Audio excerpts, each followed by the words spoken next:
Бәйрәм ял итүгә сәбәп түгел, киресенчә, бу көннәрдә күпләп яуган карны, буран кузгаткан өемнәрне чистартырга туры килде, ди Уютный дом торак милекчеләре ширкәте урам себерүчесе Наталья Петрова. Бүгенге эш иртәсен алар Ленинград урамы 7-нче ай йорттан башлый. Бывает, наверное, 1-2 дня от силы. Бер-ике көн генә ял итеп кала алабыз. Иртәнге 6-дан кичке 4-кә кадәр эшлибез. Шушы вакыт эчендә үзебезгә беркетелгән территорияләрне ишәр тапкыр карап чыгарга тырышабыз. Эш көне иртәнге 6-дан башланса да, күп катлы йортлар алларын, шәһәр урамнарын идеаль тәртиптә дип әйтеп булмый. Иртән күп кенә нурлатылар өйләреннән һәм фатирларыннан кар йырып чыгарга мәҗбүр. Коммуналь торак милекчеләре ширкәте мастеры Әсхат Натфуллин моны урам себерүчеләрнең аз булуы белән аңлата. Шулай да 4 урам себерүчебез үз эшләрен зур җаваплылык тоеп башкара ди ул. Дворниклар белән сәгать 6-дан чыгалар.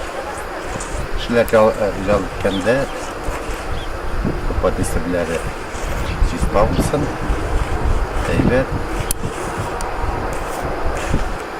Барыбыз да коллективны чыгабыз инде. Бик әйбәт, мактыйлар. Барса да доволен безнең эштән.